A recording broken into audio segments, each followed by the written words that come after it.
조갑제 TV 시청자 여러분 안녕하십니까. 2020년 7월 29일 오후 1시입니다. 조갑제 TV를 계속 구독하시고 특히 회원이 되어 주신 분들께 특별히 감사를 드립니다. 요사이 저는 박지원 국정원장에 대한 동영상을 많이 올리고 있습니다.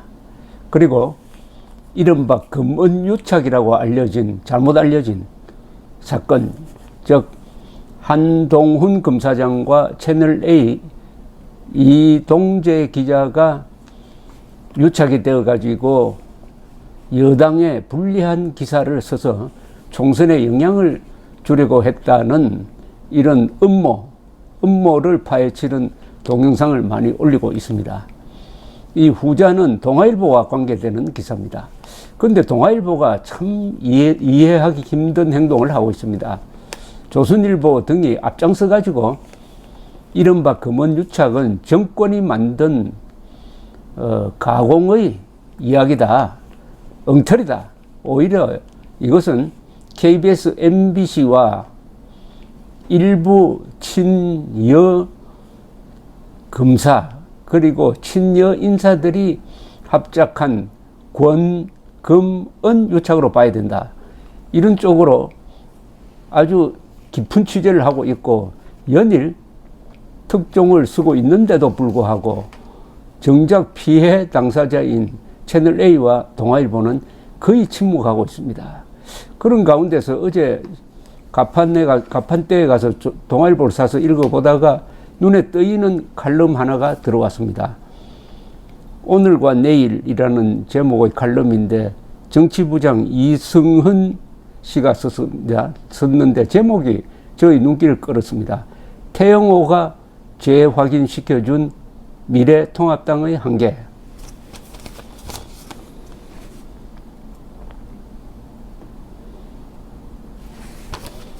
태영호가 재확인시켜준 미래통합당의 한계라고요? 저는 태영호 탈북자가 강남갑에서 이번에 당선된 것은 지난 총선의 가장 의미 있는 일 중에 하나였다고 생각을 하고 있는데 이분은 저와 다른 생각을 갖고 있더라고요. 그래서 쭉 한번 읽어봤습니다. 그래서 이 비판을 좀 하려고 합니다. 비판이란 것은 비난하고 다릅니다. 잘하는 것은 잘하고 못하는 것은 못한다. 이렇게 시시비비를 가리는 것이 비판이니까 제가 이 칼럼에 대해서 일방적으로 비난한다든지 일방적으로 미워하지 않겠습니다. 사안별로 긍정적인 것은 그렇게 이야기를 하고 부정적인 것은 또 그렇게 따져 한번 보겠습니다. 이렇게 시작이 되네요. 기사가 미래통합당 태영호 의원이 다시 한번 이슈의 중심에 섰다. 등원 전에는 서울 강남갑 공천을 놓고 당선된 뒤에는 김정은 사망설 발언으로 논란이 되었다. 이번에는 이인영 통일부 장관 후보자 인사청문회가 무대였다. 전대협 초대 의장인 이 후보자가 주사파에서 사상전향했느냐는 질의를 주도하면서다. 사상전향 질의를 놓고 여야 간 신경전은 현재 진행형이다. 더불어민주당에서는 탈북자인 태 의원을 겨냥해 민주주의가 아직 낯선 것 아니냐고 했고 통합당에서는 공직 후보자에 대한 정당한 질문을 왜 색깔론으로 몰아가느냐는 역색깔론을 폈다. 양당 모두 아주 틀린 말은 아닐 것이다. 하지만 태 의원이 주도한 사상전향 질의 논란을 선거라는 관점에서 들여다보면 이야기가 달라진다. 한마디로 4월 총선에서 폭망했던 통합당의 한계를 고스란히 드러낸 전략 미스라고 필자는 본다. 자, 여기서 이분이 논리를 전개하는데 선거라는 기준으로 보고 있습니다. 그리고 근데 그걸 한번 읽어보면은 선거라는 관점인데도 좀 미묘합니다. 통합당의 관점에서 보는 것 같아요. 통합당이 어떻게 하면 선거에 이길 수 있겠느냐 하는 관점에서 지금 태영호의 이른바 사상 논쟁을 문제 삼고 있는데 너무 솔직하게 자신의 입장을 밝히는 것 같습니다. 기자는 기자의 관점에서 사물을 보고 무엇보다도 사실관계를 가장 중요시하고 그 다음에 논평은 자유입니다. 그렇게 해야 될 텐데 왜 선거라는 관점에서 봐야 되느냐, 왜 통합당을 걱정하면서 논리를 전개해야 되느냐 하는 의문 하나가 생겼습니다. 이어서 읽어드리겠습니다. 슈퍼 여당으로 거듭난 민주당은 내년 재보선, 후년 대선에서 집토끼 지키기 전략을 구사할 가능성이 높다는 게 중론이다. 총선에서 180석을 얻었는데 굳이 보수 진영으로 표를 더 확장하지 않아도 된다는 논리다. 지금처럼 진보, 범중도 진영만 차분히 지켜도 된다. 이인영 청문회 전후 보여준 민주당의 반응, 다시 말해 통합당을 보수 꼴통으로 몰아가는 프레임은 총선 때 표를 준 사람들에게 어필할 수 있다. 반면 통합당은 또 폭망하지 않으려면 무조건 지지층의 외연을 넓혀야 한다. 새로 개척해야 할 유권자층은 중도와 민주당에서 실망한 일부 진보, 그리고 20대 30대 세대다. 이들의 이탈을 유도하려면 이들의 이슈와 어젠다를 꺼내야 한다. 김종인 비상대책위원장이 저출산 문제, 기본소득제, 부동산 등에 집중하는 건 이 때문이다. 하지만 태영호가 주도한 사상 전향 프레임은 총선에서 통합당을 지지했던 장년층 등 콘크리트 지지층이 주로 환호한 이슈다. 선거에서 이기기 위해 새로 끌어와야 할 유권자에게 어필하기는커녕 오히려 더 멀어지게 만드는 방식이다. 이들에게 다가가려면 같은 주제라도 이 후보자의 대북 구상이 글로벌 스탠더드로 보면 얼마나 위험하고 몽상적인지 세련되게 지적했어야 했다. 이제 대충 알겠습니다. 왜 태영호가 재확인시켜준 미래통합당의 한계로 이렇게 제목을 정했는지 알겠습니다. 뭐냐, 이런 이야기입니다.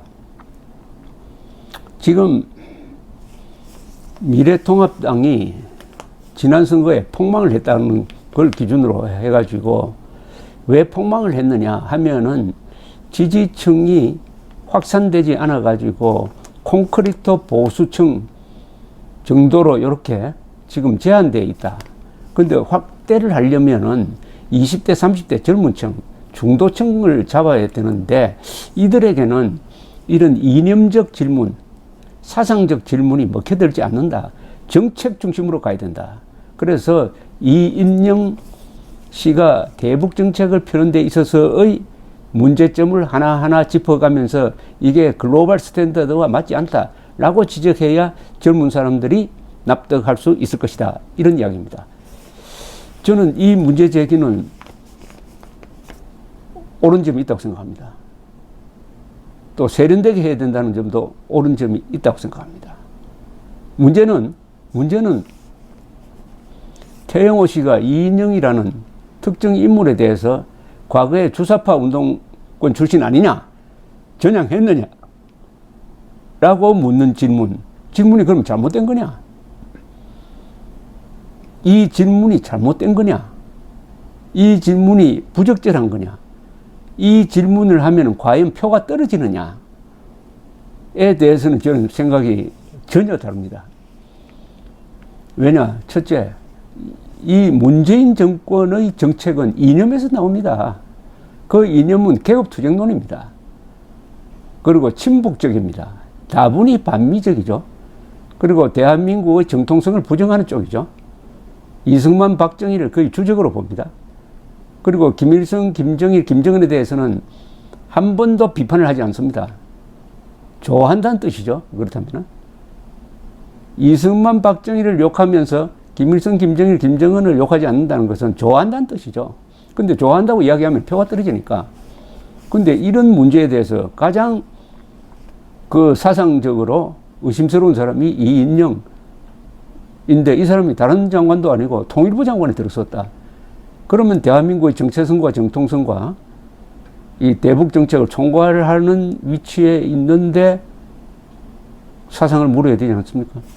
자, 이제 사상 묻는 방식에 전향했느냐 안 했느냐 이렇게 단도직입적으로 묻지 말고 좀 세련되게 물을 수 없었느냐 하는 뭐 문제 제기는 뭐 있을 수 있다고 생각하는데, 근데 그게 다른 방법이 있을까 하는 생각도 듭니다. 단도직입적으로 물어야지. 단도직입적으로 물어야지. 그리고 모든 전략과 정책은 사상에서 나오는 겁니다. 그러니까 이 정권이 가지고 있는 사상이 김일성주의냐 아니냐 여기에 달려 있는 겁니다.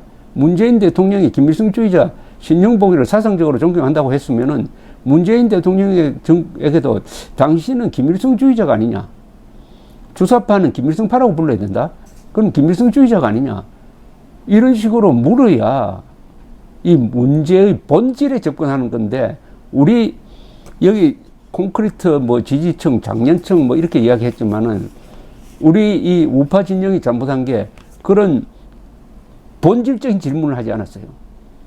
그런 본질적인 질문을 하지 않고 말을 둘러 했습니다. 뭐 독재적이라든지 반헌법적이라든지 이렇게 했는데, 딱 질문은 그거죠. 당신들은 김일성주의자냐 아니냐 이렇게 질문해야 되는데, 주체파, 사상 논쟁 이런 식으로 가니까 이거는 사상의 자유, 양심의 자유를 훼손하는 거 아니냐라는 식으로 반격을 받을 소지를 만들어낸 건 사실이니까, 앞으로 이런 문제를 제기를 하더라도 아주 섬세한 고려는 필요할 것이라고 생각합니다.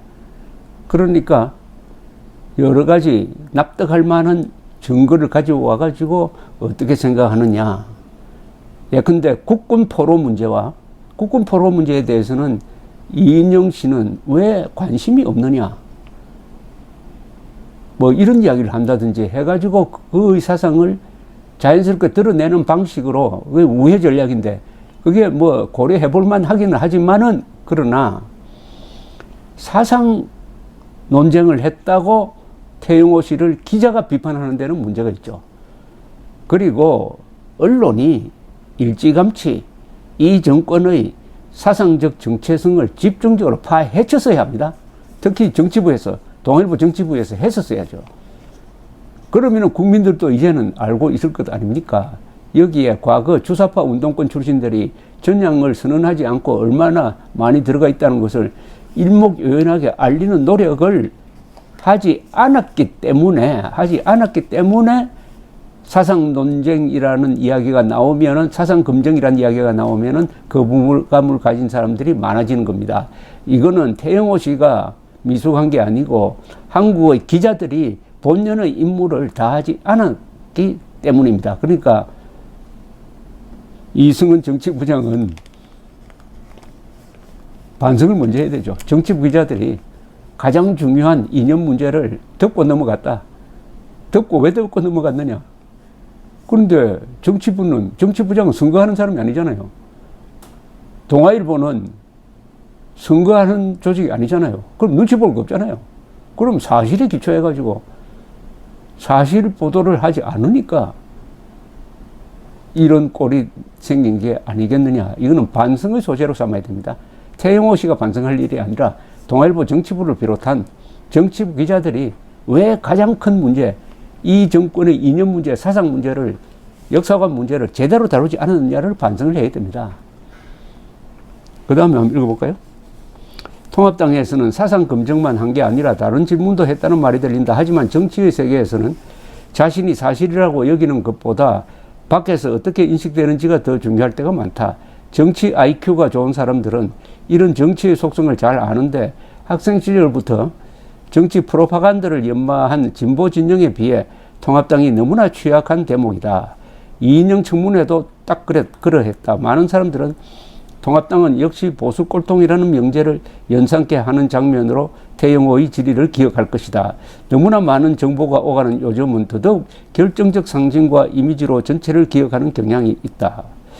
글쎄요, 태영호 씨가 너무 과한 질문을 했다고 생각하는 사람들이 많을까요? 적절한 질문을 했다는 사람들이 많을까요? 그것은 참고사항입니다. 어디까지나 참고사항입니다. 중요한 것은 이인영 씨가 과거에 전대협 의장을 했으니까, 전대협은 주사파 조직이라고 우리 공안당국에서 성격 규정을 했으니까 지금도 김일성주의자냐? 라고 파고 들어야 될 쪽은 기자라는 사실을 잊어서는 안 됩니다. 기자라야죠. 기자. 그런 사실관계 확인을 했어야죠. 그랬으면은 이 태영호 씨의 질문이 조금 구체성이 있었을 것입니다. 그러나 한국 언론이 주사파 문제를 완전히 덮었잖아요. 한국 언론이 주사파 문제를 덮었는데 태영호 씨가 북한에서 본 주사파 문제를 가지고 이야기를 하니까 그 시각도 신선합니다. 그러면 이걸 가지고 오히려 주사파 문제를 제대로 쓸 생각은 하지 않고 왜 주사파 문제를 꺼냈느냐고 태영호 씨를 비판한다는 것은 너무나 통합당 편에 선 정치공학적인 발상이라고 생각하고 기자 본연의 위치로 돌아가서 기자는 사실은 신성하다. 그러나 논평은 자유다. 하는 입장에서 이인영 씨가 과연 주사파냐 아니었냐 그리고 전향했냐 아니냐에 대해서는 답을 동아일보 정치부가 내야 됩니다. 동아일보가. 정치부. 그건 기자의 영역입니다. 보수가 심판당했다는 21대 총선이 벌써 100일이 지났다. 그 사이 통합당은 기울어진 운동장을 조금이라도 돌려놓으려 어떤 노력을 했나. 소수당의 한계를 절감하면서 힘겹게 투쟁했지만 근본적인 변화를 시도하고 있다는 소식은 들리지 않는다. 통합당이 이번 청문회를 계기로 정치의 팔할은 결국 커뮤니케이션이라는 점을 다시 한번 절감했으면 싶다. 이 말은 맞습니다. 선전이란 거죠. 과거의 선거는 조직이 우선이었는데 지금은 팔할이 선전입니다. 선전. 선동은 거짓말을 하는 거고 선전은 진실을 알리는 거니까 통합당이 선전 기술을 연구를 해야 된다는 이 충고는 받아들일만 합니다. 통합당이 이번 청문회를 계기로 정치의 발언은 결국 커뮤니케이션이라는 점을 다시 한번 점검했으면 싶다. 옳은 이야기입니다.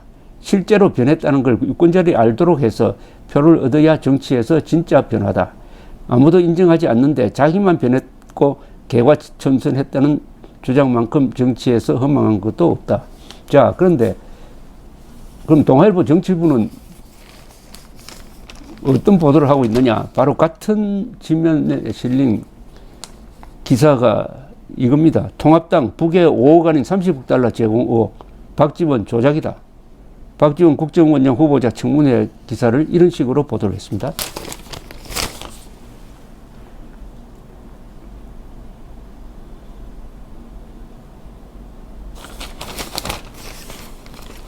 그러니까 주호영 원내대표가 인사청문회에서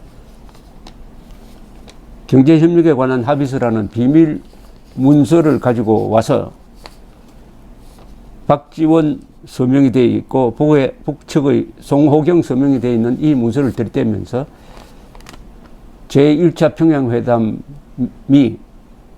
30억 달러 북한에 제공 약속을 하고 이루어진 것 아니냐 이런 식으로 따졌고 박지원 씨는 제일 처음에는 기억이 안 난다고 하다가 나중에는 조작이라고 했다가 그런 말을 했는데 문서에 서명은 안 했다 뭐 이런 식으로 말을 여러 번 바꿉니다만 그것을 전하는 이 동아일보 정치부 기사를 읽어보면은 여기에 뉴스가 없어요. 그 청문회 때, 청문회는 텔레비전으로 시청을 한 사람 많을 겁니다만 청문회 때 했던 걸 요약을 하고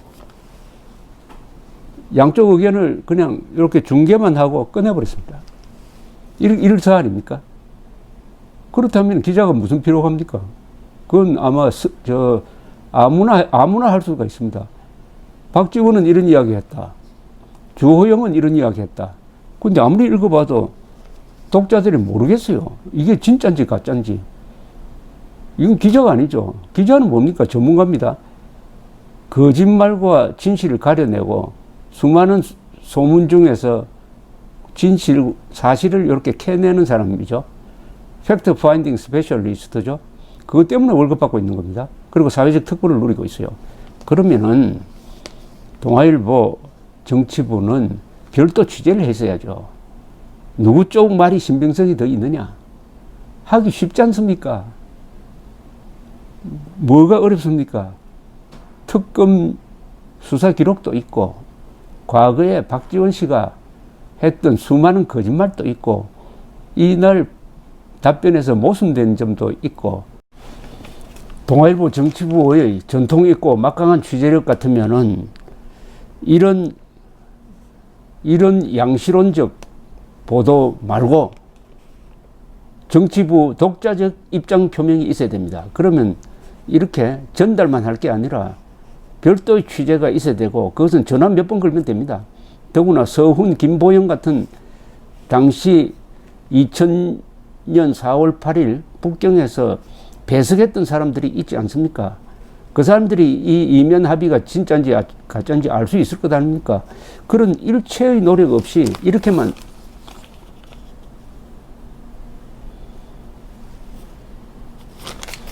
이렇게만 보도하고 독자들로 하여금 혼란에 빠뜨리는 거죠. 어느 게 진짜인지 가짜인지 모르겠다 이러면 되지 않죠. 판단의 근거를 제시를 해야 되죠. 판단의 걸 박지원 씨의 말이 아무래도 신뢰성이 떨어진다는 정도는 이야기를 했어야 됩니다.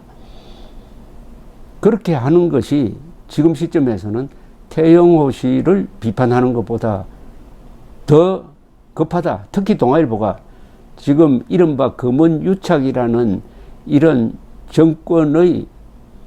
정권이 만든 프레임에 빠져가지고 기가 죽은 동아일보가 다시 일어설 수 있는 계기를 박지원, 송호경 30억 달러 제공 비밀 합의서의 존부를 밝히는데 취재력을 집중하는 것이라고 생각합니다.